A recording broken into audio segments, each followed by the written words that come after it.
बिस्मिल्लाहिर्रहमानिर्रहीम। Last time जो हमने डिस्कस की थी चीज़ें वो थी यूडीएफ सारा डिस्कस कर लिया। यूडीएफ के बाद हमारे पास जो टॉपिक आ रहा है वो है एरे।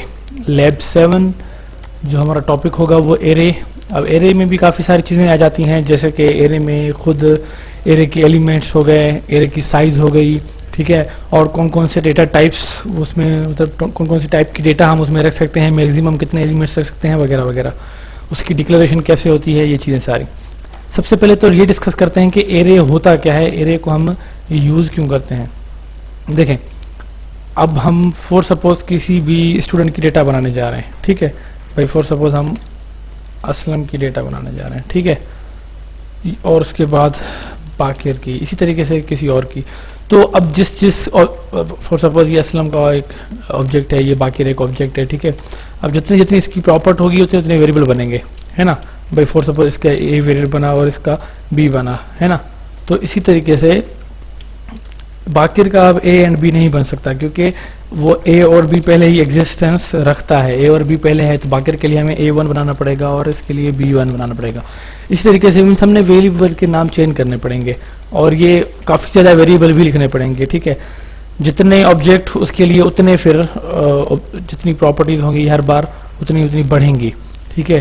तो ये क्यों ना काम हम ये एरे से करें, ठीक है। एक तो ये की बात, चलें, ये तो थी एक दूसरी एग्जांपल, बट अगर इसकी ऑफिशियल एक एग्जांपल देखें या डेफिनेशन देखें, वो ये है कि एरे होता क्या है। एरे होता है एक collection of homogeneous data type या कलेक्शन ऑफ होमोजीनियस टाइप, ठीक है। मतलब ये कि एरे आप जितना भी बनाएंगे, ठीक है, उसकी जो डेटा का टाइप होगा या जो भी डेटा उसमें आएगा उसका जो टाइप होना चाहिए वो सेम होना चाहिए। फॉर सपोज मैं एक एरे बना रहा हूँ भाई, वो इंटीजर का अगर है तो सब उसके एलिमेंट्स का जो डेटा होना चाहिए वो भी इंटीजर का ही होना चाहिए। मीन्स अगर आप उसमें डेटा जो भी स्टोर करेंगे वो सारा का सारा क्या होना चाहिए, इंटीजर का ही होना चाहिए। और वो कैसे करेंगे वो सारा मैं बताता हूँ, इसकी अब डेफिनेशन पढ़ देंगे। An array is a collection of data that holds fixed number of values of same type. अब आप क्या करेंगे, इसमें सेम टाइप की वैल्यूज ही पुट कर सकते हैं। वो देखें ना, फिक्स बोल रहा है कि फिक्स ही है। अब फॉर एग्जांपल मैं यहाँ पर रहता हूँ कि इंटीजर ए 5, ठीक है। और इसका मतलब ये कि here the A array can hold a maximum of 5 elements of integer type, कि इसमें जो ये एरे है A, ये 5, ये 5 जो है ये वैल्यू नहीं है, 5 जो है एलिमेंट्स हैं, ठीक है। 5 जो है एलिमेंट्स जो है A जो है वो क्या करेगा, स्टोर करेगा 5 एलिमेंट्स, मतलब इंटीजर की डेटा को, वो क्या होंगे, इंटीजर के टाइप की होंगे, ठीक है। बट यहाँ पर जो स्टार्ट होगा, मैं ज़रा एक आपको दिखा देता हूँ, 3 4 5, ठीक है, ये आपको ज़्यादा सही से समझ आएगा। मान लें कि ये जो क्या है, एलिमेंट्स है। अब यहाँ पर जो एरे की इंडेक्स स्टार्ट होगी वो कहाँ से स्टार्ट होगी, 0 से 3 सॉरी 2 3 4, ठीक है। ये देखें आप, अब यहाँ पर आप कोई भी वैल्यू स्टोर करें, फॉर सपोज आप 6 स्टोर करें, यहाँ पर आप 9 स्टोर करें, 89 स्टोर करें, यहाँ पर अगेन 34 और यहाँ पर 8, ठीक है। तो ये क्या हुआ बेसिकली, अब ये है ऊपर जो है हमारे पास ये एरे की इंडेक्स है। याद रखिए हमेशा एरे की जो इंडेक्स है वो 0 से स्टार्ट होती है। फॉर सपोज आपने लिखा 5 या 8 एलिमेंट्स, ठीक है। तो यहाँ पर जो एरे की इंडेक्स एक्चुअली स्टार्ट होगी वो 0 से स्टार्ट होगी और 7 पर ख़त्म होगी। तो 0 भी +1 कर दें उसमें तो वो 8 ही हो जाता है। जैसे यहाँ पर फॉर सपोज 5 है तो 0 से स्टार्ट हो रहा है और 4 पर ख़त्म हो रहा है, तो 5 ही एलिमेंट्स हैं इसके। ओके, चलें थोड़ा सा और इसको डिस्कस कर लेते हैं। डिक्लेरेशन ऑफ एरे कैसे होगी, जैसे वैसे तो यहाँ मैंने लिखी थी, लेकिन दोबारा मैं यहाँ पर लिख लेता हूँ। अब यहाँ देखें, फॉर सपोज मैंने लिखा integer std means student. For suppose 10 student का डेटा मैं रिकॉर्ड करने जा रहा हूँ, तो देखें यहाँ पर मैंने 10 वेरिएबल ही बनाए। वैसे आमतौर पर मुझे क्या करना पड़ता, 10 वेरिएबल बनाना पड़ते, लेकिन यहाँ मैंने 10 एलिमेंट लिख लिए, ठीक है। तो अब यहाँ क्या होगा ये कि यहाँ पर जो हमने std बनाया एक एरे, ठीक है, कौन से टाइप का, इंटीजर टाइप का, और यहाँ इसकी जो साइज है वो 10 है। इसका मतलब ये है कि ये 10, इसका मतलब क्या हुआ, ये 10 इंटीजर टाइप की डेटा को होल्ड कर सकता है, 10, समझ गए आप? अगर मैं यहाँ पर 100 लिखूं तो ये क्या करेगा, ये 100 इंटीजर टाइप के डेटा को होल्ड कर सकता है। अब इसका मतलब बजाय इसके कि मैं 100 वेरिएबल बनाऊं, क्यों ना मैं एक एरे बना दूं और उस जितने भी मुझे चाहिए। बस यहाँ पर थोड़ा सा डिसएडवांटेज ये है कि ये जो है होमोजीनियस, मतलब सेम टाइप के डेटा को ही स्टोर कर सकता है। अच्छा, उसके अलावा इसकी खास बात यह है कि आप जहाँ से फिर चाहें उसको एक्सेस कर सकते हैं। मीन्स अगर इस डेटा को एक्सेस करना चाहें, अच्छा एलिमेंट्स की जो मैंने आपको लोकेशन बताई थी वो कहाँ पर काम आएगी, 0 से क्यों स्टार्ट करते हैं वगैरह वगैरह, ये क्या है ये भी मैं आपको बता देता हूँ। ये जब हम कॉल करवाएंगे एरे को तब हमें समझ आएगा, ठीक है। या एरे की किसी भी एक पर्टिकुलर एलिमेंट को कॉल करवाना है। फॉर सपोज यहाँ पर मैंने इसको फिलहाल मिटा दिया। यहीं पर भाई मेरा जो एरे, इसमें जो है कौन सी वैल्यू स्टोर है, 66। तो मैं इसको प्रिंट कैसे करूंगा, ये देखें, प्रिंट एफ सिंपली भाई परसेंटेज जी, हर चीज़ वही होगी, बस थोड़ी सी चेंजिंग होगी। अब देखें ए है ना, ए। अब यहाँ पर अगर मैं 0 लिखूंगा तो यहाँ प्रिंट वैल्यू कौन सी करेगा, 6 करेगा। अगर यहाँ मैं 1 करूंगा तो 89 प्रिंट करेगा। अगर यहाँ मैं 2 करूंगा तो 66। अब यहाँ पर जैसे ही मैं सी लैंग्वेज में, टर्बो C++ में इसको आउटपुट में ले जाऊंगा तो ये कौन सी वैल्यू पुट करेगा, हमें 66 पुट करेगा। आई होप आपको समझ आ गया होगा। अगर मैं इसको खाली ए लिखूंगा तो ये कुछ भी नहीं प्रिंट करेगा, एरर देगा।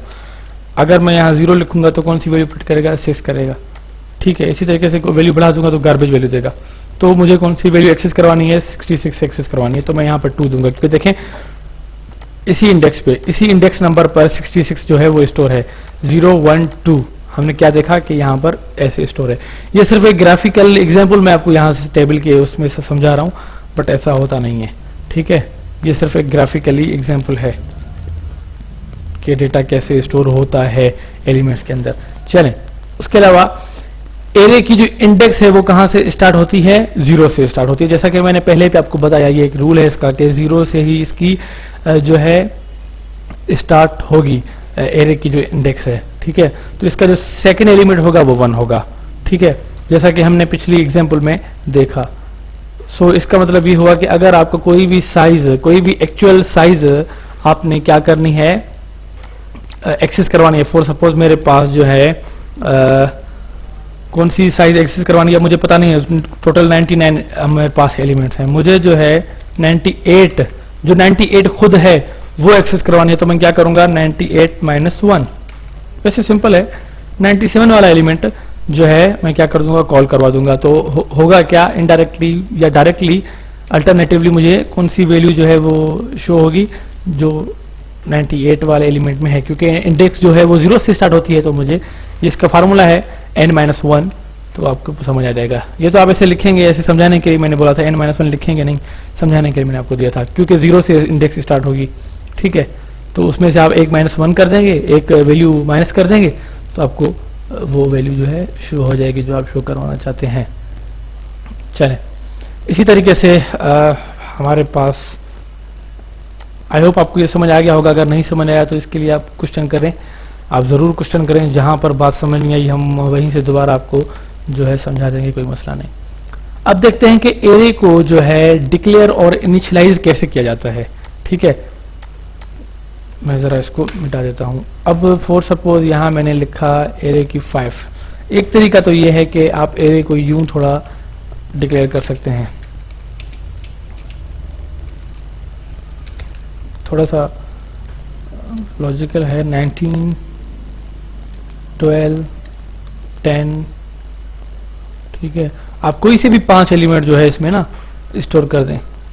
अच्छा, आप करेक्टर क्या भी कर सकते हैं, 3 2 3 4 5, ठीक है। देखें 5 एलिमेंट्स मैंने, होगा ये कि देखें जो एरे की पहली इंडेक्स है मीन्स 0, तो उसमें 19 स्टोर हो जाएगा। एरे की जो दूसरी इंडेक्स है मीन्स 1, उसमें 12, जो तीसरी है मीन्स 2, उसमें क्या स्टोर होगा, 10, जो चौथी है मीन्स 3, उसमें क्या स्टोर होगा, 7, जो पांचवी है मीन्स चौथी, क्योंकि 0 से स्टार्ट हो रही है इंडेक्स, तो इस 0 से स्टार्ट जो इंडेक्स हो रही है इसको जरा समझिएगा, ठीक है। तो 0 में हमारे पास स्टोर हो जाएगा 19, 0 इंडेक्स में मीन्स, ठीक है। 1 में हो जाएगा स्टोर 12, इसी तरीके से सो ऑन, ओके। चले, मैं इसको मिटा रहा हूँ। आई होप आपको ये बात समझ आ गई होगी।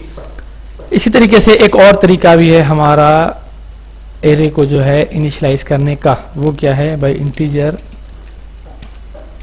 ज़रूरी नहीं है कि आप जो है साइज़ को यहाँ पर डिफाइन करें, आप यहाँ पर अपनी मर्ज़ी की वैल्यूज़ दें कोई सी भी, ठीक है, एरे खुद ही एडजस्ट कर लेगा। तो ये एक तरीका हो गया। ओके चलें, आई होप आपको ये बात जो है वो समझ आ गई होगी कि एरे क्या चीज़ है, इसकी इंडेक्सेस को हम कैसे कर सकते हैं। चलें इसका अब ज़रा पुराना तरीका करते हैं कि ये अगर हम विदाउट एरे करते तो कैसे करते। विदाउट एरे करते तो यूँ करते A1 इंटीजर, हम अगर विदाउट एरे करते तो 5 वेरिएबल थे ना हमारे पास, integer A comma A1 comma A2 कामा, या अलग अलग वेरिएबल के नाम बनाते ऐसा ही, या ABC, ठीक है, 1 2 3 4 5 वेरिएबल बन गए। या हम तो ऐसे करते, या फिर ABCDE ऐसे हम करते, तो 5 अलग अलग वेरिएबल बनते, फिर उनमें 5 अलग अलग वैल्यूज बनती।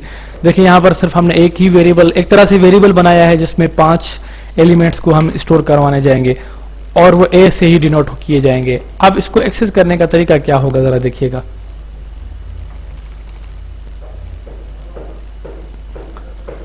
चलिए तो समझ आ गया। एक और तरीका मैं आपको, एक छोटा सा तरीका इनिशियलाइज करने का एक और तरीका भी है, ये भी आसान है, आप ये वाला करिएगा जो मैंने अभी बताया, लेकिन एक और तरीका भी हो सकता है। वो कैसे, ये देखें,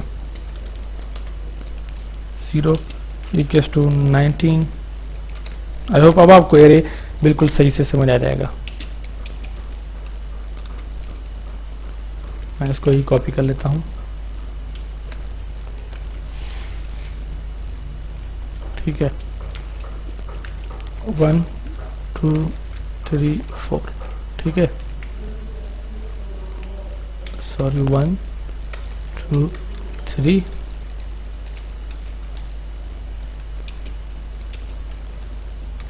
ठीक है। तो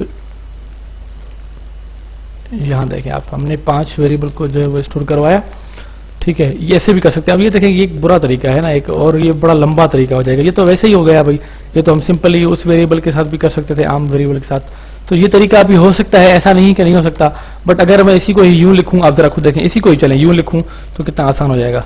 देखें 19 कामा 78 कामा 9 कामा 8 कामा 88, देखिए वही सिंपल काम दोनों सेम करेंगे। तो आप नीचे वाला जो ऑप्शन चूज करेंगे या ऊपर वाला, ऑफ कोर्स ऊपर वाला, ठीक है। तो एक अच्छा प्रोग्रामर अपना टाइम बचाता है हमेशा, ठीक है, टाइम भी बचे, प्रोग्राम भी कम हो, लाइंस भी कम हो और इफेक्टिव हो पूरा। तो ये आई थिंक ये अप्रोच जो है वो एरे के लिए बहुत अच्छी अप्रोच है। ओके, तो इसी तरीके से इसकी लैब भी मैं आपको प्रोवाइड कर दूंगा। तो उस लैब की जो लैब जो है लैब 7, ठीक है, लैब 7 पेज नंबर 44, ठीक है, मैं यहाँ पर लिख लेता हूँ, लैब 7 पेज नंबर 44 को ज़रूर विजिट कीजिएगा। हमारी जो सी लैंग्वेज की लैब है उसमें पेज नंबर 44 लैब 7 एरे का जो टॉपिक है उसको ज़रूर एक बार देखिएगा, तो आपको क्लियर हो जाएगा कि एरे क्या होता है, अच्छे से क्लियर हो जाएगा। चलें, आई होप आपको एरे जो है बिल्कुल सही से क्लियर हो गया होगा। तो इसका जो अगली क्लास होगी हम उसमें इसका जो है वो प्रैक्टिकल करेंगे, with the help of loop के साथ भी हम इसका प्रैक्टिकल कर लेंगे। ओके।